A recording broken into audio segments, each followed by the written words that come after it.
vers un meilleur avenir. Chapitre 3.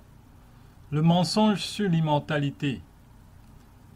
Les vivants, en effet, savent qu'ils mourront, mais les morts ne savent rien, et il n'y a pour eux plus de salaire, puisque leur mémoire est oubliée. Ecclésiaste 9,5. Nous ne voulons pas, frères, que vous soyez dans l'ignorance au sujet de ceux qui dorment, afin que vous ne vous affligiez pas comme les autres qui n'ont point d'espérance. 1 Thessaloniciens 4,13. L'humanité était encore au seuil de son histoire lorsque Satan entreprit de la séduire. Celui qui avait provoqué la rébellion dans le ciel désira ranger sous ses étendards les habitants de la terre et les associer à sa guerre contre le gouvernement de Dieu. Au temps de leur innocence et de leur obéissance à la loi de Dieu, Adam et Ève étaient parfaitement heureux.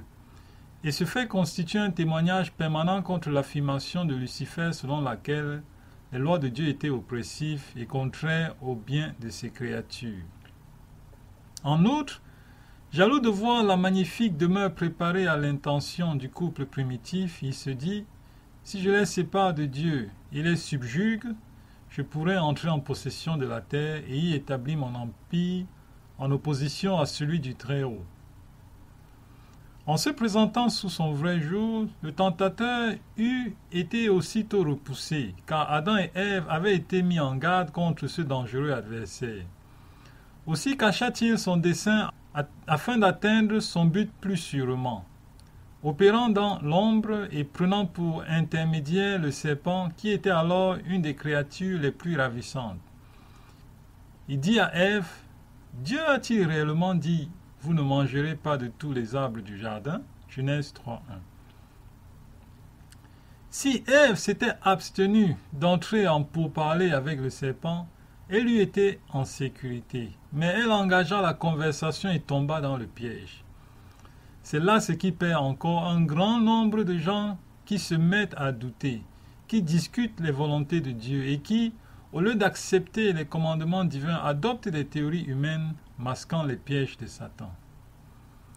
La femme répondit au serpent, « Nous mangerons du fruit des arbres du jardin, mais quant au fruit de l'arbre qui est au milieu du jardin, Dieu a dit, « Vous n'en mangerez point, et vous n'y toucherez point de peur que vous ne mouriez. » Alors le serpent dit à la femme, « Vous ne mourrez point. Mais Dieu sait que le jour où vous en mangerez, vos yeux s'ouvriront, et que vous serez comme des dieux connaissant le bien et le mal. » Genèse 3, de 2 à 5. Le séducteur affirma qu'ils seraient comme des dieux, doués d'une sagesse supérieure et accéderaient à une existence plus élevée. Ainsi la transgression prenait l'aspect d'une bonne action, et Satan se faisait passer pour le bienfaiteur de l'humanité. Ève céda à la tentation et entraîna Adam dans le péché. Sur la parole du serpent, ils crurent que Dieu ne ferait pas ce qu'il avait dit et suspectèrent leur Créateur d'attenter à leur liberté. Mais lorsqu'Adam eut péché, quelle signification prit pour lui la parole « Le jour où tu en mangeras, tu mourras » Genèse 2, 17. Il ne tarda pas à voir que le tentateur avait menti. Dieu lui dit « Tu es poussière et tu retourneras dans la poussière » Genèse 3, 19. La déclaration de Satan « Vos yeux s'ouvriront » était vraie dans un sens seulement. Après leur désobéissance, les yeux d'Adam et Ève s'ouvrirent sur leur folie. Ils connurent le mal et goûtèrent les fruits amers de la transgression. Au milieu du jardin était l'arbre de vie, qui avait la vertu de perpétuer l'existence. Si Adam était resté dans l'obéissance de Dieu, il eût continué d'avoir libre accès à cet arbre et eût vécu à toujours. Mais après son péché, exclu de l'accès à l'arbre de vie, il fut sujet à la mort. La sentence divine, tu es poussière et tu resteras dans la poussière, ne visait à rien de moins qu'à la complète extinction de la vie. Le prix du mal. L'immortalité promise à l'homme, à condition qu'il obéisse étant compromise, Adam ne pouvait transmettre à sa prospérité ce qu'il ne possédait plus. Et si Dieu n'avait, au prix du sacrifice de son Fils, remis l'immortalité à sa portée, l'humanité se fut trouvée sans espérance. La mort s'est étendue sur tous les hommes, parce que tous ont péché. Mais Jésus-Christ a mis en évidence la vie et l'immortalité par l'Évangile. Romains 5,12, 2 Timothée 1,10. Nous ne pouvons obtenir cette dernière que par lui. Jésus dit, « Celui qui croit au Fils a la vie éternelle. Celui qui ne croit pas au Fils ne verra point la vie. » Jean 3,36. Quiconque veut se conformer aux conditions peut entrer en possession de ce don inestimable. Tous ceux qui, par la persévérance à faire le bien, cherchent l'honneur, la gloire et l'immortalité, recevront la vie éternelle. Romains 2,7. C'est le grand séducteur qui a promis à Adam la vie dans la désobéissance. La déclaration du serpent à Ève, « Vous ne mourrez certainement pas », fut le premier sermon sur l'immortalité naturelle de l'âme. Néanmoins, cette déclaration, qui ne repose que sur l'autorité de Satan, est répétée du haut des chairs chrétiennes et reçue par la plus grande partie de la famille humaine aussi avidement que par nos premiers parents. La parole divine, l'âme qui pêche, c'est celle qui mourra, Ézéchiel 18:20, est devenue l'âme qui pêche ne mourra point, elle vivra éternellement. Il y a lieu d'être confondu de l'aberration qui porte les hommes à croire facilement aux paroles de Satan et à douter de celles de Dieu. Si, après sa chute, l'homme avait eu libre accès à l'arbre de la vie, il eût vécu à toujours et le péché eût été immortalisé. Mais des chérubins, armés d'une épée flamboyante, gardèrent le chemin de l'arbre de vie. Genèse 3:24. Nul membre de la famille d'Adam n'a pu franchir cette barrière pour aller cueillir ce fruit. Ainsi, aucun pécheur n'est immortel. Après la chute de l'homme, Satan ordonna à ses anges de veiller tout spécialement à répandre la doctrine de l'immortalité naturelle de l'âme. Cela fait, il devait amener les hommes à la conclusion que les méchants étaient condamnés à subir des souffrances éternelles. Par ses agents, le prince des ténèbres fait passer Dieu pour un affreux tyran, qui plonge tous ceux qui lui déplaisent dans des flammes de l'enfer où ils endurent des souffrances indicibles et se tordent en des tourments sans fin, spectacle que l'Éternel contemple avec satisfaction. C'est ainsi que le grand ennemi prête ses attributs sataniques et sa cruauté au Créateur et bienfaiteur de l'humanité, qui est amour, jusqu'à l'apparition du péché. Tout ce que Dieu a créé était pur, saint et beau, mais Satan, après avoir entraîné l'homme dans le péché, cherche à le détruire. Après s'être assuré de ses victimes, il exulte de les voir malheureuses. Si cela lui était permis, si Dieu ne s'interposait, il prendrait la famille humaine tout entière dans ses filets et nul enfant d'Adam n'échapperait. L'invention d'un Dieu cruel. Comme il a séduit nos premiers parents, Satan s'efforce aujourd'hui de séduire les humains en ébranlant leur confiance en Dieu et en les poussant à douter de la sagesse de son gouvernement et de la justice de ses lois. Pour justifier leur malignité et leur révolte, le grand séducteur et ses émissaires représentent Dieu comme étant pire qu'eux-mêmes. En prêtant sa terrible cruauté à notre Père céleste, l'ennemi veut donner l'impression qu'on a eu tort de l'expulser du ciel pour n'avoir pas consenti à se soumettre à l'injustice. En faisant croire aux hommes qui jouiront sous son aimable sceptre d'une liberté contrastant avec l'esclavage, endurée sous les austères décrets de l'Éternel, il réussit à les détourner de leur soumission envers Dieu. Quoi de plus propre à révolter nos sentiments de bonté, de miséricorde et de justice que la doctrine selon laquelle les impénitents seront tourmentés à cause de leurs péchés d'une courte existence, dans le feu et dans le soufre d'un enfer qui durera aussi longtemps que Dieu lui-même. Pourtant, ce dogme a été généralement enseigné et se trouve encore dans le credo d'une portion considérable de la chrétienté. Un savant docteur en théologie a décrit « La vue des tourments de l'enfer couronnera à jamais la félicité des saints.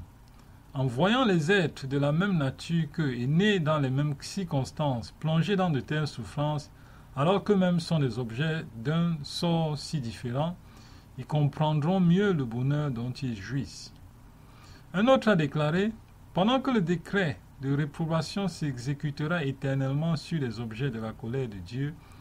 La fumeur de leur tourment montera sans cesse en présence des objets de sa miséricorde, qui, au lieu de prendre en pitié ces misérables, diront « Amen, Alléluia, loué soit le Seigneur ».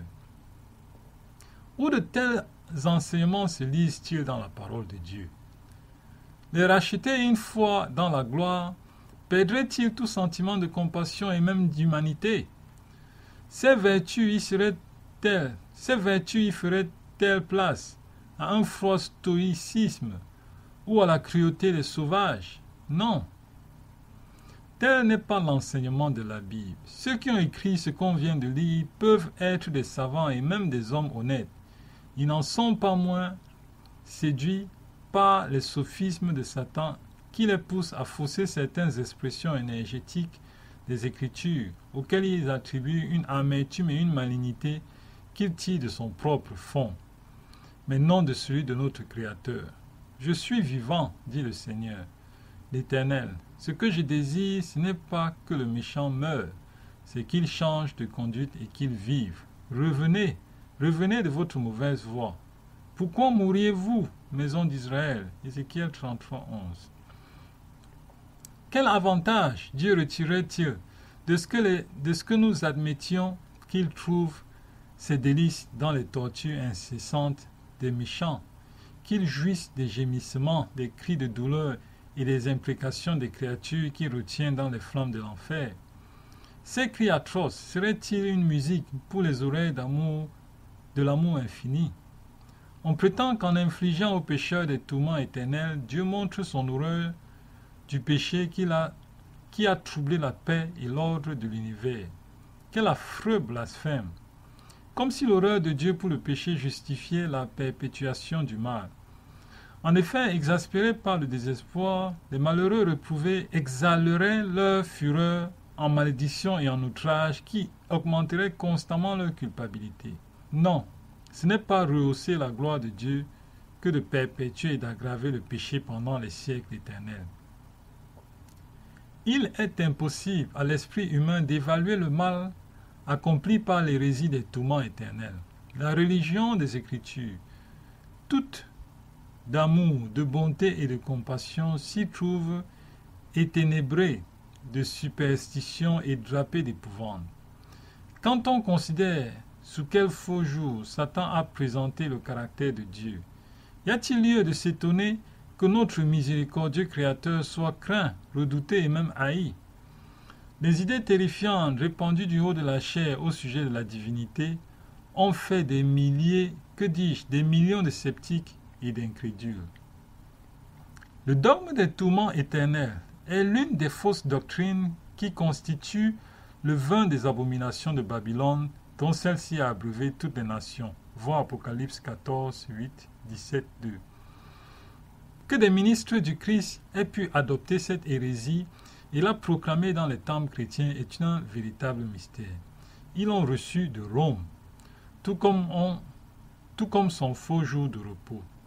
Il est vrai qu'elle a été enseignée par des hommes éminents en sciences et en piété, mais la vérité sur ce sujet, ne leur étant point parvenue comme à nous, ils n'étaient responsables que de la lumière qui brillait de leur temps. Tandis que nous devons répondre de celle qui éclaire le nôtre, si nous nous détournons du témoignage de la parole de Dieu pour suivre de fausses doctrines, simplement parce que nos pères nous les ont enseignées, nous tombons sous la condamnation de Babylone et nous buvons du vin de ses abominations.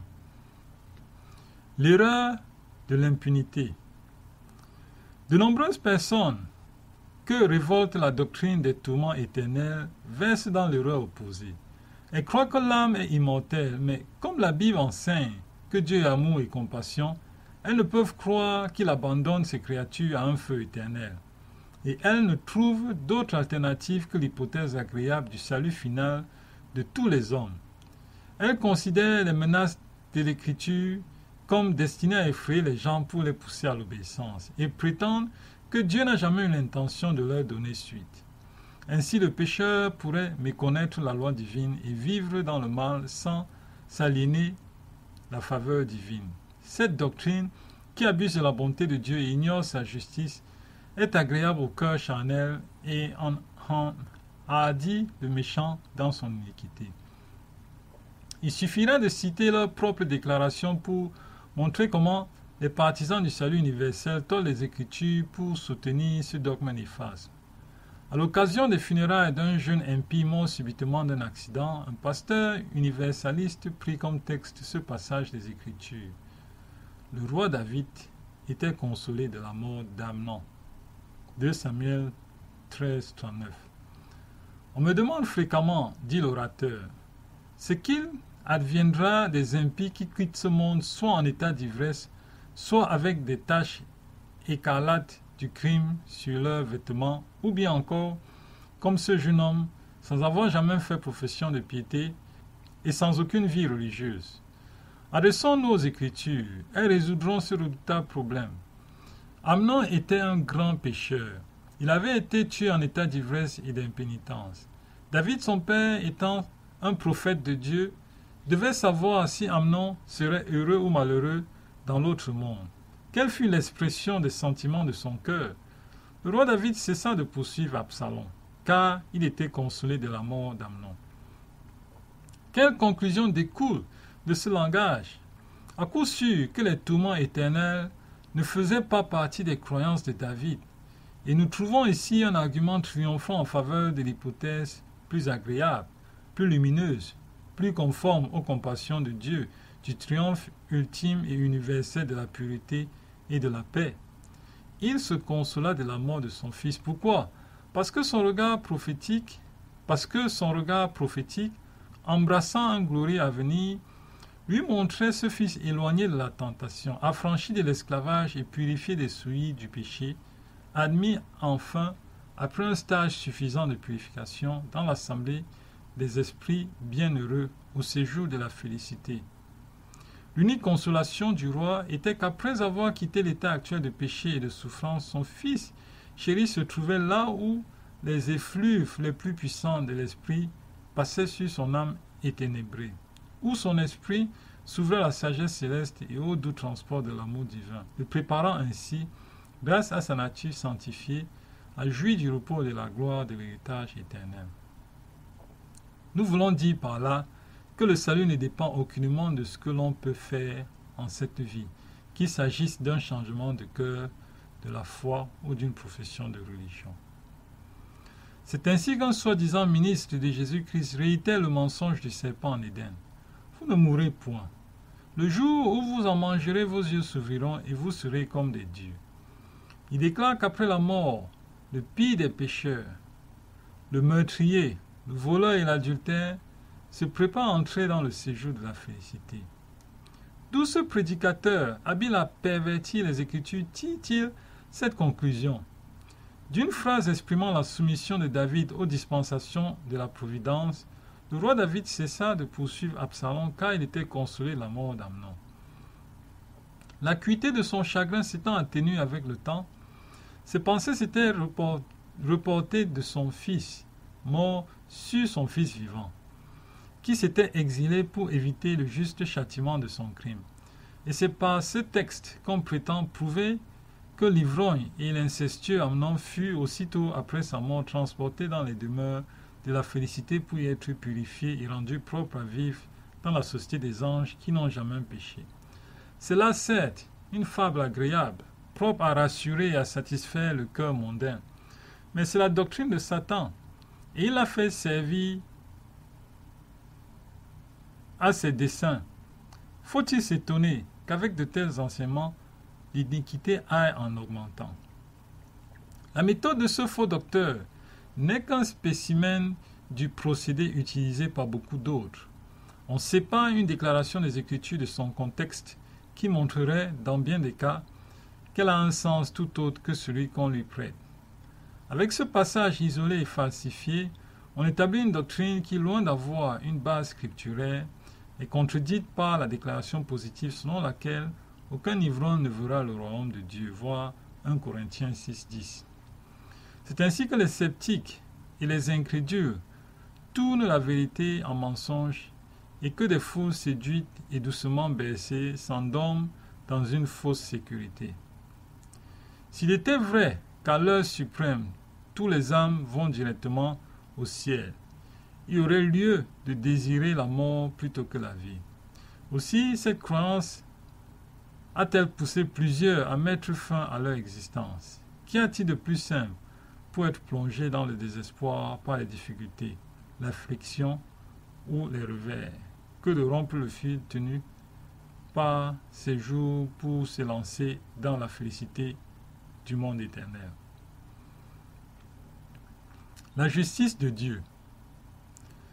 Dans sa parole, Dieu affirme qu'il punira les transgresseurs de sa loi.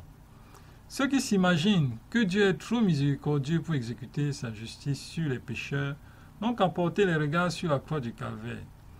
La mort de l'Immaculé Fils de Dieu affirme que le salaire du péché c'est la mort et que toute transgression de la loi de Dieu recevra sa juste rétribution. Voyez l'être sans péché écrasé sous la culpabilité du monde.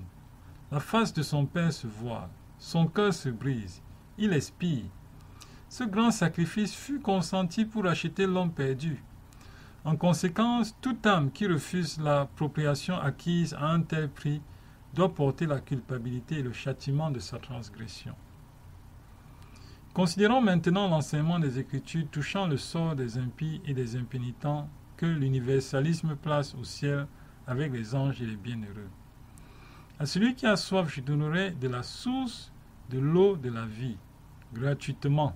Apocalypse 21, 6, 7. Cette promesse n'est que pour celui qui a soif. Seuls ceux qui sont altérés de l'eau de la vie et qui sont disposés à tout sacrifier pour obtenir en seront pourvus. Celui qui vaincra héritera de ces choses. Je serai son Dieu et il sera mon fils. Apocalypse 21, 6, 7. Dieu nous dit par le prophète Ésaïe: dites que le juste prospérera. Malheur au méchant, il sera dans l'infortune, car il recueillera le produit de ses mains. Ésaïe 3, 10 à 11.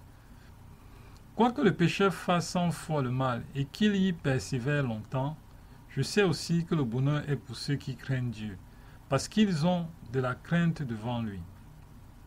Mais le bonheur n'est pas pour le méchant. Ecclésiaste 8, 12, 13. Et Paul déclare que le méchant s'amasse un trésor de colère pour le jour de la colère et de la manifestation du juste jugement de Dieu, qui rendra à chacun selon ses œuvres. Tribulation et angoisse sur toute âme d'homme qui fait le mal. Romains 2, 5, 6, 9. Aucun impudique ou impur ou cupide, c'est-à-dire idolâtre, n'a d'héritage dans le royaume de Christ et de Dieu. Éphésiens 5, 5.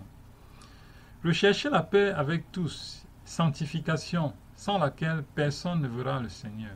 Hébreux 12, 14. Heureux ceux qui lavent leurs robes, afin d'avoir droit à l'arbre de la vie, et d'entrer par les portes dans la ville.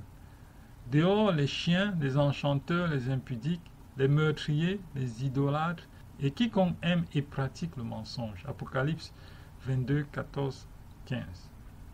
Dieu a ainsi décrit son caractère et sa manière d'agir envers le péché.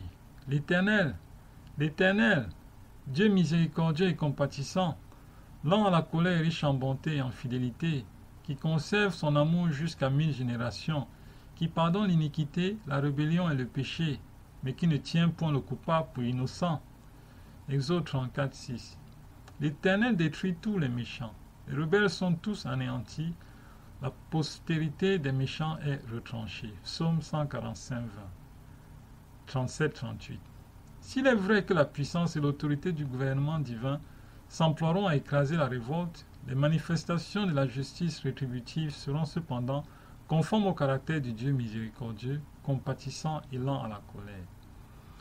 Dieu ne violente la volonté ni le jugement de personne.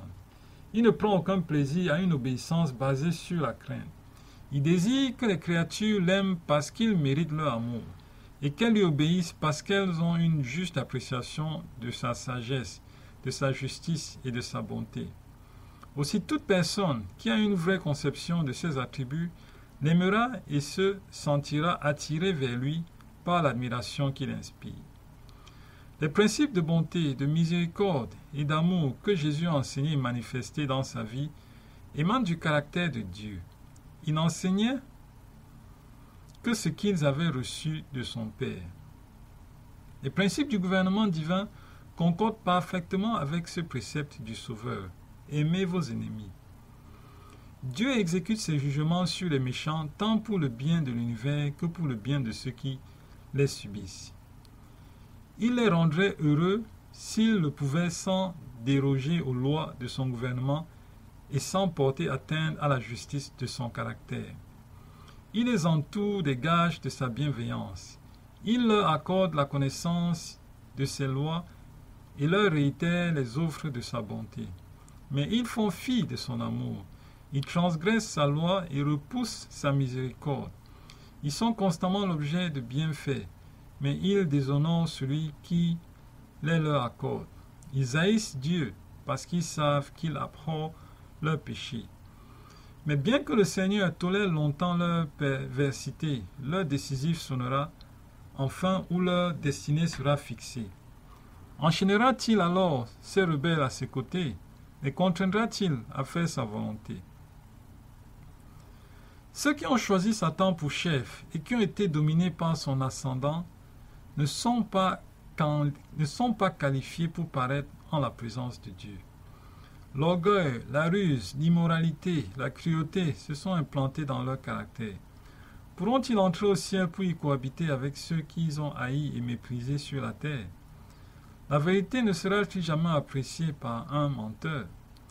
L'humilité ne fera-t-il jamais l'affaire de l'orgueilleux et du présomptueux? La pureté ne plaira pas aux licencieux.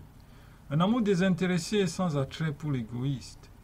Quelle jouissance le ciel pourrait-il offrir à ceux qui se laissent entièrement absorber par des intérêts terrestres et personnels? Si ceux qui ont passé leur vie dans la révolte contre Dieu pouvaient être soudain transportés là où, dans une atmosphère de sainteté, toutes les âmes débordent d'amour, où tous les visages rayonnent de joie, s'ils entendaient les accords sublimes de la musique céleste et y contemplaient les flots de lumière qui, émanant de la face de Dieu, enveloppent les élus, pourraient-ils joindre aux phalanges célestes et supporter l'éclat de la gloire de Dieu et de l'agneau? Certainement pas.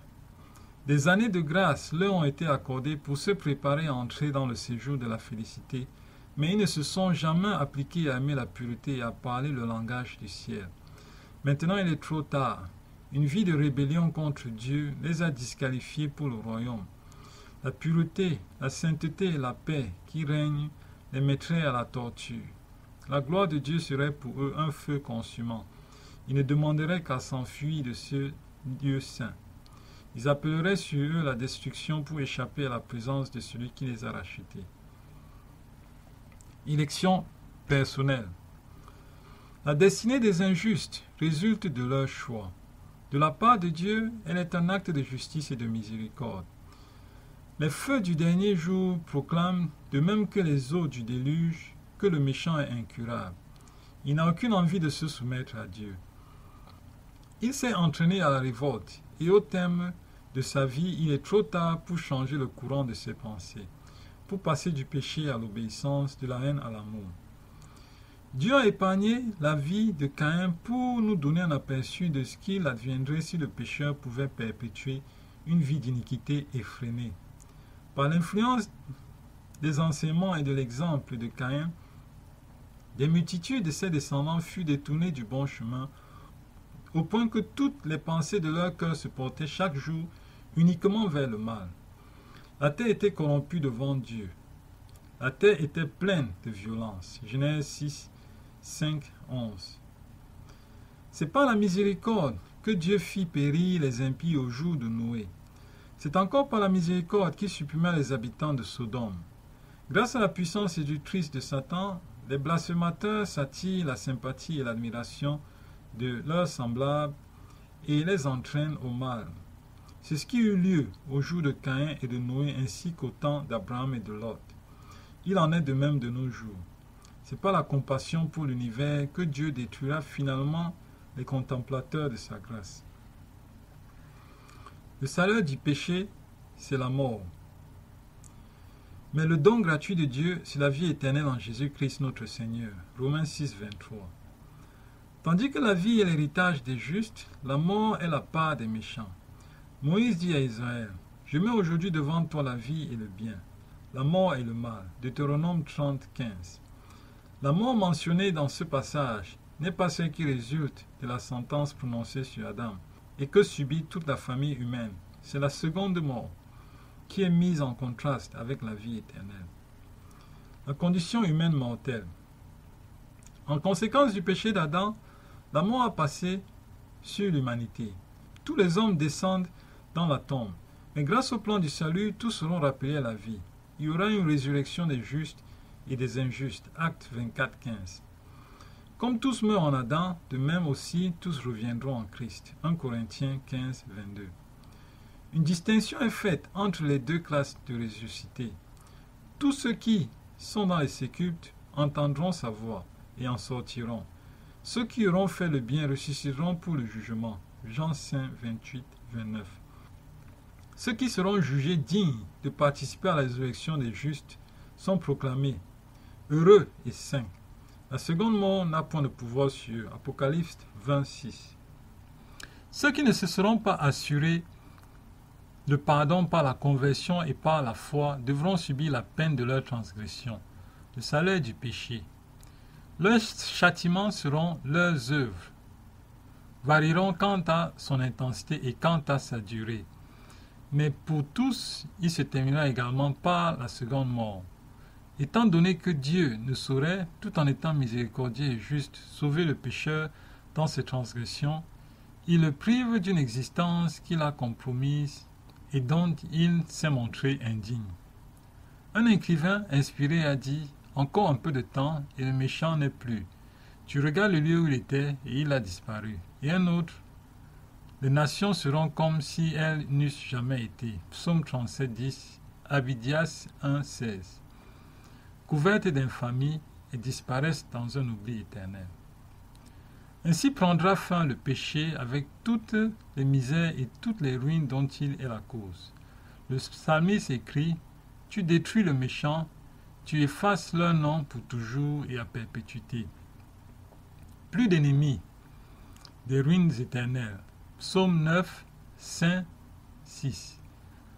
Transporté dans les sphères célestes, Saint Jean entend un hymne universel de louange, que ne trouble aucune note discordante. Toutes les créatures qui sont dans les cieux et sur la terre rendent gloire à Dieu. Voir Apocalypse 5, 13. On n'y entendra nulle part des reprouvés blasphémer Dieu et se tordre au sein des tourments éternels, mêlant leur rugissement au chant des rachetés. La doctrine de l'état conscient des morts repose sur l'erreur fondamentale d'une immortalité naturelle. Cette doctrine, comme celle des tourments éternels, est contraire aux enseignements de l'Écriture, à la raison et à tout sentiment d'humanité. Selon la croyance populaire, les rachetés qui sont dans le ciel savent tout ce qui se passe sur la terre, et tout spécialement ce qui se rapporte aux amis qu'ils y ont laissés. Mais comment la connaissance des peines, des fautes, des souffrances et des déceptions de leurs bien-aimés pourrait-elle s'accorder avec leur félicité? De quel bonheur céleste pourraient jouir les êtres qui planeraient sans cesse autour de leurs amis terrestres?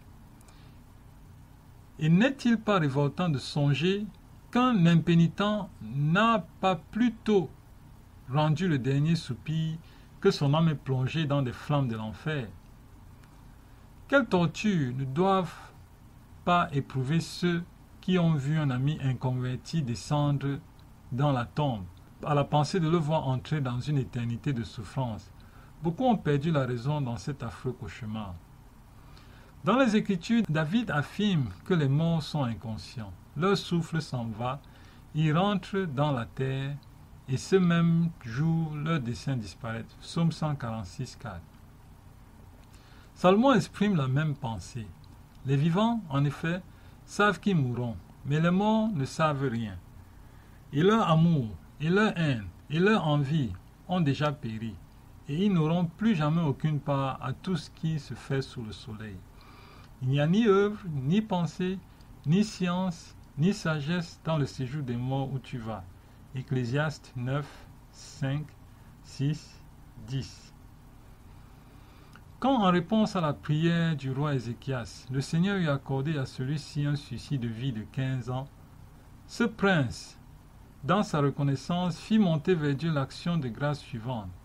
Ce n'est pas le séjour des morts qui te loue, ce n'est pas la mort qui te célèbre. Ceux qui sont descendus dans la fosse n'espèrent plus en ta fidélité. Le vivant, c'est celui-là qui te loue, comme moi aujourd'hui. Ésaïe 38, 18, 19. La théologie populaire nous présente les justes morts comme étant au ciel, au sein de la félicité, louant Dieu de leur bouche immortelle. Mais Ézéchias n'entrevoyait pas d'aussi glorieuse perspective à l'idée de la mort. Il s'accorde avec le psalmiste. Celui qui meurt n'a plus ton souvenir. Qui te louera dans le séjour des morts? Ce ne sont pas les morts qui célèbrent l'Éternel. Ce n'est aucun de ceux qui descendent dans le lieu du silence. Psaume 6, 6, 115, 17. La promesse de la résurrection. Le jour de la Pentecôte, Pierre affirme que le patriarche David est mort, qu'il a été enseveli et que son sépulcre existe encore aujourd'hui parmi nous. Car David, ajoute-t-il, n'est pas monté au ciel. Acte 2, 29, 34. Le fait que David restera dans le tombeau jusqu'à la résurrection prouve que les justes ne montent pas au ciel au moment de leur mort. Ce n'est que par la résurrection et en vertu de la résurrection de Jésus-Christ que David pourra un jour s'asseoir à la gloire de Dieu. Et Paul dit, si les morts ne ressuscitent point, Christ non plus n'est pas ressuscité. Et si Christ n'est pas ressuscité, votre foi est vaine. Vous êtes encore dans vos péchés. Et par conséquent aussi, ceux qui sont morts en Christ sont perdus. 1 Corinthiens 15, 16, 18. Si 4000 ans durant, les justes étaient montés directement au ciel en mourant, comment Paul aurait-il pu dire que s'il n'y a point de résurrection, ceux qui sont morts en Christ sont perdus? Le martyr Tyndale s'exprime comme suit au sujet de l'état des morts. Je confesse ouvertement que je ne suis pas persuadé qu'il soit en possession de la gloire complète dont jouissent le Christ et ses anges de Dieu. Cela n'est pas pour moi un article de foi. Car si tel était le cas, la prédication de la résurrection de la chair serait une chose vaine. Ça, c'est dans Tyndale Preface to New Testament. La résurrection ne serait pas nécessaire. Or, il est indéniable que l'espérance de l'entrée dans la félicité au moment de la mort a fait tomber dans un oubli presque complet la doctrine de la résurrection. Adam Clarke constatait comme suit cette tendance. Les chrétiens primitifs attachaient beaucoup plus d'importance à la résurrection des morts que les modernes. Pourquoi cela? Les apôtres l'avançaient constamment et c'est par elles qu'ils excitaient les disciples du Christ à la diligence, à l'obéissance et à la joie. De nos jours, leurs successeurs la mentionnent rarement. Il n'y a pas dans l'évangile de doctrine qui soit mieux mise en relief, mais il y en a point qui soit plus tenu à l'écart dans la prédication actuelle. Commentary on the New Testament, Volume 2, 1 Corinthiens 15, paragraphe 3. On a persévéré dans cette voie au point qu'aujourd'hui la glorieuse vérité de la résurrection est presque entièrement négligée par le monde chrétien. C'est ainsi qu'un auteur religieux très en vue écrit sur 1 Thessaloniciens 4, de 13 à 18, pour les fins pratiques de la consolation, la doctrine de l'heureuse immortalité des justes tient lieu pour nous de la doctrine douteuse du retour du Seigneur. Pour nous, c'est à la mort que Jésus revient. C'est elle que nous devons attendre. Et c'est sur elle que nous devons veiller. Les morts sont déjà entrés dans la gloire. Ils n'attendent pas la trompette du jugement pour entrer dans la félicité. Au moment de quitter ses disciples, le Sauveur ne leur déclara pas qu'ils iraient bientôt le rejoindre. Je vais vous préparer une place, leur dit-il. Et lorsque je m'en serai allé, et que je vous aurai préparé une place, je reviendrai et je vous prendrai avec moi. Jean 14, 2 à 3.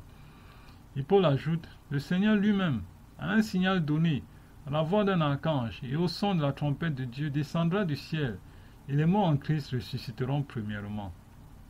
Ensuite, nous les vivants, qui serons restés, nous serons tous ensemble, enlevés avec eux sur des nuées, à la rencontre du Seigneur dans les airs. Et ainsi, nous serons toujours avec le Seigneur. Il conclut en disant, consolez-vous donc les uns les autres par ces paroles. Thessaloniciens 4, de 16 à 18. Quel contraste entre ces paroles apostoliques et celles du pasteur universaliste que nous avons cité. Ce dernier consola les parents affligés en leur disant que si grands pécheurs que l'on était sur la terre, dès qu'on a rendu le dernier soupir, on est reçu dans la compagnie des anges. Paul, au contraire, attire l'attention des croyants sur le prochain retour du Seigneur, alors que les chaînes de la tombe seront rompues et que les morts en Christ ressusciteront pour la vie éternelle. Jugement et espérance. Avant que quiconque puisse entrer dans la félicité, il faut que le cas de chacun ait été examiné et que le caractère et les actes de tous les humains aient subi l'inspection divine. Tous seront jugés d'après ce qui est écrit dans les livres et recevront une récompense correspondant à leurs œuvres. Ce jugement n'a pas lieu à la mort. Notez les paroles de Paul. Il a fixé un jour où il jugera le monde selon la justice, par l'homme qu'il a désigné, ce dont il a donné à tous une preuve certaine en le ressuscitant des morts. Acte 17, 31. L'apôtre déclare positivement ici qu'un jour, alors encore futur, a été fixé pour le jugement du monde. Jude parle de la même époque en ces termes. Il a réservé pour le jugement du grand jour, enchaînés éternellement par les ténèbres, les anges qui n'ont pas gardé leur dignité, mais qui ont abandonné leur propre demeure. Il cite plus loin ces paroles d'Enoch. Voici, le Seigneur est venu avec ses saintes myriades pour exercer un jugement contre tous. Jude 1, 6, 14, 15. Jean, de son côté, vit les morts, les grands et les petits qui se tenaient devant le trône. Le livre fut ouvert, et les morts furent jugés selon leurs œuvres, d'après ce qui est écrit dans ces livres. Apocalypse 20, 12. Mais si les morts jouissent déjà du bonheur parfait, ou se tordent dans les flammes de l'enfer, à quoi sert le jugement à venir? Des enseignements de la parole de Dieu sur ces points importants ne sont ni obscurs ni contradictoires. N'importe qui peut les comprendre. Et quel est l'esprit non prévenu qui voit la moindre parcelle de justice ou de bon sens dans la théorie populaire? Est-ce que les justes, une fois leur cas examiné par ce grand juge, recevront cet éloge? C'est bien, bon fidèle serviteur, entre dans la joie de ton maître, alors qu'ils auront déjà peut-être passé des siècles en sa présence. Les méchants seront-ils tirés de leur lieu de tourment pour entendre de la bouche du juge de toute la terre cette sentence? Retirez-vous de moi, maudit. Allez dans le feu éternel. Matthieu 25, de 21 à 41. Sinistre plaisanterie, honteux démenti infligé à la sagesse et à la justice de Dieu. La théorie de l'immortalité de l'âme est l'un des emprunts que Rome a fait au paganisme pour incorporer à la foi chrétienne. Luther mettait le dogme de l'immortalité de l'âme au nombre des fables monstrueuses qui constituent la boue des décrétales romaines. I. Petavel Olif, Le problème de l'immortalité, tome 2, 78. Commentant les paroles de l'Ecclésiaste, selon lesquelles les morts ne savent rien, le réformateur écrivait « Nouveau passage établissant que les morts ne sentent rien. Il n'y a là ni devoir, ni science, ni connaissance, ni sagesse. Salomon estime que les morts dorment et ne sentent rien.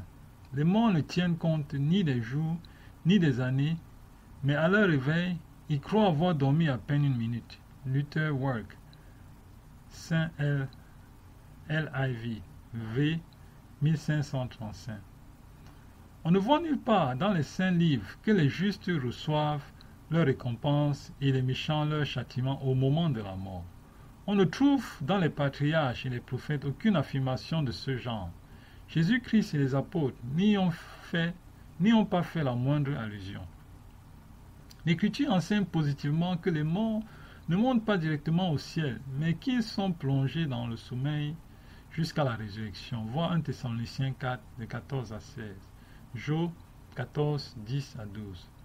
Au moment même où le cordon d'argent se détache et où le vase d'or se brise, voir Ecclésiaste 12, de 7 à 9, les pensées de l'homme périssent.